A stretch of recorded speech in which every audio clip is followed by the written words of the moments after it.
వందే రామదూతం.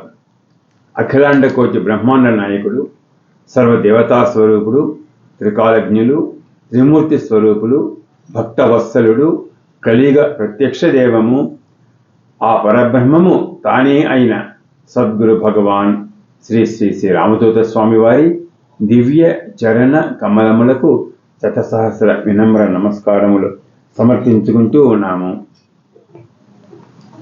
ఇంతవరకు మనం ప్రాణాయామం గురించి, ప్రాణాయామంలో సుషుమ్న, ఇడ, పింగళ, సుషుమ్నా నాడుల ప్రాముఖ్యత గురించి చెప్పుకున్నాం.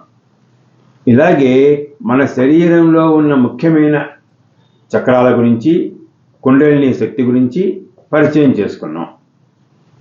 మన గురువర్యులు విశ్వగురు భగవాన్ శ్రీ శ్రీ శ్రీ రామదూత స్వామి వారు మొన్న జనవరి 1వ తారీఖు నాడు మంత్ర సాధన విధానం చెప్తూ మొదటగా ఓంకారము, ప్రాణాయామము సాధన చేయమన్నారు కదా. ఆ తర్వాతే మంత్ర సాధన మొదలు పెట్టాలని చెప్పారు. ఓంకారమైన, ప్రాణాయామమైన మన శ్వాసను మన స్వాధీనంలో ఉంచుకునే ప్రక్రియ. ఇదే విధంగా నీ మనస్సును కూడా నీ స్వాధీనంలో ఉంచుకోమన్నారు భగవాన్ శ్రీ శ్రీ శ్రీ రామదూత స్వామి వారు. మనస్సుకు మౌనం నేర్పమన్నారు. ప్రాణాయామం ద్వారా మన శ్వాసను మన స్వాధీనంలో ఉంచుకుంటే ఉపయోగం ఏమిటి? ఈ ప్రశ్న మనం రావచ్చు. నాడీ శుద్ధి, మనస్సు కూడా శుద్ధి అవుతుంది. మన శరీరంలో అనేక క్రియలు ఆటోమేటిక్గా, అంటే మన ప్రయత్నం లేకుండా, మన ప్రమేయం లేకుండా జరిగిపోతూ ఉంటాయి. ఉదాహరణకు గాలి పీల్చడం, వదలడం. ఈ ప్రక్రియ మన ప్రమేయము, మన ప్రయత్నము ఏమీ లేకుండా నిరంతరము జరిగిపోతూనే ఉంటుంది. అలాగే గుండె, ఊపిరితిత్తులు నీ ప్రమేయము, నీ ప్రయత్నము లేకుండా అవి పనిచేస్తూనే ఉంటాయి. జీర్ణ ప్రక్రియ కూడా అంతే.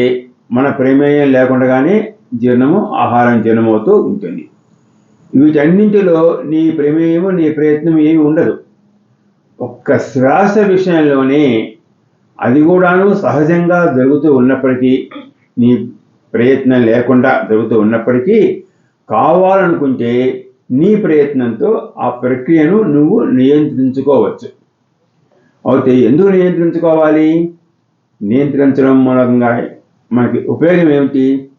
అందుమూలంగా లాభాలు ఉన్నాయా అంటే, మన మునులు, మన ఋషులు ఆ విషయాన్ని గ్రహించి మనకు అందించారు. మామూలుగా మానవుడు నిమిషానికి 15 సార్లు శ్వాసిస్తాడు. అంటే గాలి పీల్చుకుని వదులుతాడు అన్నమాట. ఈ విధంగా నిమిషానికి 15 సార్లు శ్వాస నిశ్వాసలు చేస్తూ ఉంటే మనిషి 100 సంవత్సరాలు కానీ, 120 సంవత్సరాలు కానీ బ్రతుకుతాడు. తాబేలు నిమిషానికి 3 సార్లు మాత్రమే శ్వాసిస్తుంటాడు. అది 500 సంవత్సరాలు బతుకుతుంది. అంటే శ్వాసలు తగ్గితే ఆయుష్ పెరుగుతుందన్నమాట. ఎట్లా వివరించే ప్రయత్నం చేద్దాం. అప్పుడు మనకి ఈ ప్రాణాయామం యొక్క ఆవశ్యకత, ప్రాణాయామం యొక్క గొప్పదనము, శక్తి మనకి అందరికీ తెలుస్తుంది. ఈ మానవ శరీరంలో కోటాను కోట్ల కణాలు ఉన్నాయి. ఈ కణాలనే మనము సెల్స్ అంటాం. ఈ కణాలు సూక్ష్మాతి సూక్ష్మమైనవి. మనము అణువు అంటాం కదా, అణువు కంటే ఇంకా పరమాణువు లాగా సూక్ష్మమైనవి ఈ కణాలు. ప్రతి కణంలోనూ మైట్రోకాండ్రియా, దీన్ని హరిత రేణువు అంటారు. ఈ మైట్రోకాండ్రియా అనే ప్రత్యేక కణ వ్యవస్థ ఉంటుంది. చూడండి భగవంతుడు ఎలాంటిదో. ఈ మైట్రోకాండ్రియా మనం శ్వాస తీసుకున్నప్పుడు మన శ్వాసతో వచ్చిన ప్రాణశక్తిని, అంటే అదే ప్రాణవాయువును అది తీసుకుని మండిస్తుంది. అందువలన ఉష్ణం జనిస్తుంది అన్నమాట. అంటే వేడి పుడుతుంది. ఈ ఉష్ణమే మనం ప్రాణాలతో ఉండడానికి కావలసిన ప్రాణశక్తిని అందిస్తుంది. మన శరీరంలోని ప్రతి అణువులోనూ కాలిగోరు నుంచి తల వెంట్రుకల వరకు ఉన్న ప్రతి కణంలోనూ ఈ విధంగా ఉష్ణము జనిస్తూనే ఉంటుంది. ఈ ప్రక్రియ జరుగుతూనే ఉంటుందన్నమాట. ఇలా ఒక్కొక్క కణము నిమిషానికి 15 సార్లు ఉష్ణాన్ని జనింపజేసి, ఎందుకంటే మనం నిమిషానికి 15 సార్లు గాలి పీలుస్తూ ఉంటాము కాబట్టి ప్రతి కణము 15 సార్లు ఉష్ణాన్ని జనింపజేస్తూ ఉంటుంది. ఇలా నిమిషానికి 15 సార్లు ఉష్ణాన్ని జనింపజేసే ఈ కణము 3 రోజుల పాటు ఏకధాటిగా పనిచేసిన తర్వాత ఇక ఉష్ణాన్ని అంటే వేడిని పుట్టించే సామర్థ్యాన్ని కోల్పోయి మరణిస్తుంది. అంటే ఒక్కొక్క కణము 3 రోజులు అంటే 72 గంటలు ఏకధాటిగా పనిచేయగలదన్నమాట. ఇలాగా మరణించిన మృత కణాలు మలినాల రూపంలో మన శరీరం నుంచి బయటికి వెళ్ళిపోతాయి. ఆ ప్లేస్లో మళ్ళీ ఒక కొత్త కణం తయారవుతుంది. అది కొత్త కణం ఎట్లా తయారవుతుంది? మనం తీసుకున్న ఆహారం ద్వారా మళ్ళీ ఒక కొత్త కణము తయారవుతుంది. ఉదాహరణకు మన గుండెలో కానీ లేక ఏదైనా ఒక అవయవంలో కానీ ఒక 1000 మృత కణాలు చేరాయి అనుకుంటే ఆ కణాలన్నీ మన ఉమ్మి ద్వారా కానీ మూత్రం ద్వారా కానీ మలం ద్వారా కానీ బయటికి వెళ్ళిపోతాయి. అవి బయటికి వెళ్ళిపోయి వాటి ప్లేస్ ఖాళీ అయినప్పుడు మాత్రమే ఆ ఖాళీ జాగాలో కొత్త కణాలు ఏర్పడతాయి. అంటే పాత వాటిని ఖాళీ చేస్తేనే కొత్తవి ఏర్పడతాయి అనేది మనం గుర్తుపెట్టుకోవాలి. అందుకే ప్రతిదినము మల విసర్జన క్రియ అతి ముఖ్యమైనది. ఎవరైతే మల విసర్జన సరిగ్గా చేయరో వారి శరీరం నిండా ఈ మృత కణాలు ఎక్కువగా చేరిపోయి వీటినే మనం టాక్సిన్స్ అంటాం. ఈ టాక్సిన్స్ ఎక్కువైపోయి ఉష్ణం సరిగ్గా జనించక తీవ్రమైన రోగాల బారిన మనం పడుతూ ఉంటాము. కనుక ఈ టాక్సిన్స్ను బయటికి పంపే డీటాక్సిఫికేషన్ అంటే విసర్జన క్రియ చాలా ముఖ్యమైనది.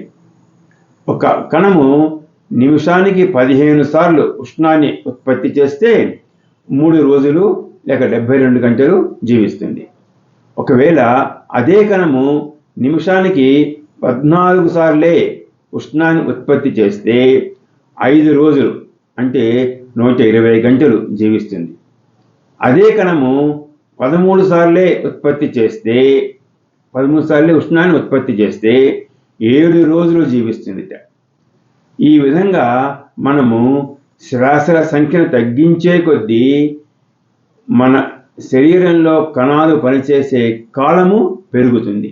ఉదాహరణకు ఒక యంత్రం ఉందనుకోండి, దాని పని గంటలు ఎక్కువైతే తొందరగా పాడైపోతుంది కదా.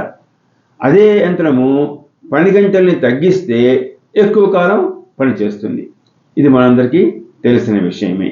అదేవిధంగా మన శరీరంలో ఉన్న కణాలు కూడా అంతే. కణాలు జీవితకాలాన్ని 3 నుండి ఎక్కువకు పెంచినంత మాత్రం చేతనే జీవితకాలం కూడా పెంచుకోవచ్చు. పూర్వం మన భారతీయ యోగులు కణం యొక్క జీవితకాలాన్ని 3 నుండి 21 రోజుల వరకు పెంచి వేల సంవత్సరాలు జీవించగలిగారు. అంటే శ్వాసను ఎక్కువగా తీసుకునే కొద్దీ కణాలపై పని ఒత్తిడి పెరిగి అవి త్వరగా మరణిస్తాయి. అయితే కణాలపై పని ఒత్తిడి తగ్గించడం ఎలాగా అంటే అందుకు చేయవలసినది ప్రాణాయామ సాధనే. అందుకే ప్రాణాయామం ద్వారా శ్వాసల సంఖ్యను తగ్గించి కణాల పని రోజులను పెంచగలిగితే మన శరీరంలోని ప్రతి అవయవము మరికొన్ని రోజులు పనిచేస్తూ ఉంటుంది. ఎందుకంటే అవయవాలు అంటే కణాల సముదాయమే కదా. ఇలా మన శరీరంలోని ప్రతి అవయవము ఒక ఆయుష్ పెరిగితే మన ఆయుష్ కూడా పెరిగినట్లే కదా. మనం ఒక్కొక్క శ్వాసను తగ్గించగలిగితే 20 సంవత్సరాల ఆయుష్ పెంచుకోవచ్చు. యోగులు ఈ శ్వాసల సంఖ్యను తగ్గించడం ద్వారానే దీర్ఘకాలం జీవించగలిగారు.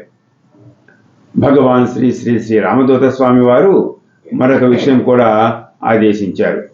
మనసుకు మౌనం నేర్పమన్నారు.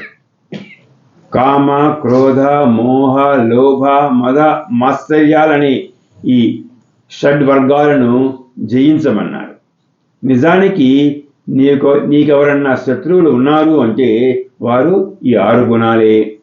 అందుకే శ్రీ స్వామివారు మంత్ర జపానికి కంటే ముందే కోపాన్ని జయించమన్నారు, కోరికలను జయించమన్నారు, అహంకారాన్ని అంటే నేను నాది అనే భావాన్ని దరిచేయనివ్వద్దు అని మనకి చెప్పారు.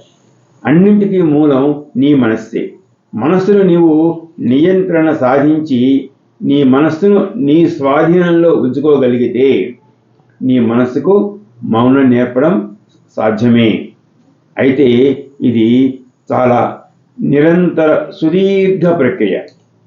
గురువు అనుగ్రహంతో మనకు అనతి కాలంలోనే ఇది అలవడుతుందని ఆశిద్దాం. వందే రామదూతం.